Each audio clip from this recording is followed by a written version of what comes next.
नमो बुद्धाय सगळ्याला. हे बघा मित्रांनो, किती पण कपाटावर आपण मुलं सगळं खराब करून टाकतात. तर म्हटलं चला आज कपाट आवरून घ्यावे. कपाटाच्या घड्या घालून घेतल्या.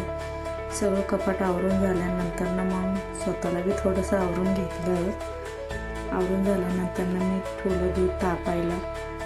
दूध तापवल्यानंतर थोडंसं बाहेर गेले होते. हे बघा किती छान असं वातावरण झालेलं आहे आणि खूप छान अशी हवा सुटली होती. मग काय थोडंसं वातावरणाची मजा घेतली आणि मग संध्याकाळच्या स्वयंपाकाची तयारी केली.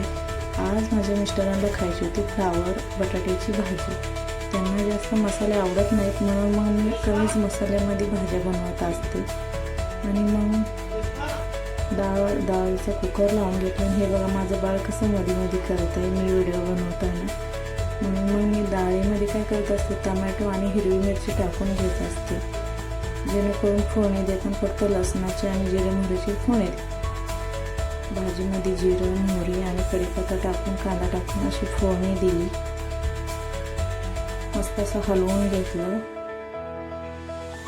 टमॅटो चिरून घेतलं, टमॅटो टाकलं.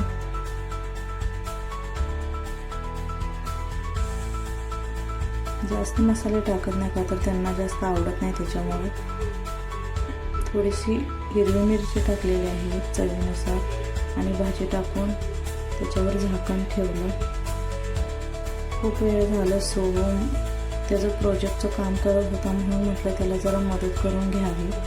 थोडीशी त्याची पण मदत केल्यावर त्याला पण बरं वाटतं, मुलांना छान वाटतं आपण काहीतरी मदत केली म्हणून. शानी प्रोजेक्ट तयार करत होता म्हणून म्हटलं चला आपण पण थोडीशी मदत करावी. म्हणून मग तो कापत होता आणि मी त्याची मदत करत होते. त्याला बनवायचं होतं सूर्यफूल आणि हे बघा अशा प्रकारे हा सूर्यफूल बनवला आहे. संध्याकाळचं जेवणाची तयारी केली. भूक लागली होती म्हणून म्हटलं जेवण करून घ्यावं. कमेंटमध्ये नक्की सांगा माझे व्हिडिओ कसे वाटत आहेत. चल बाय.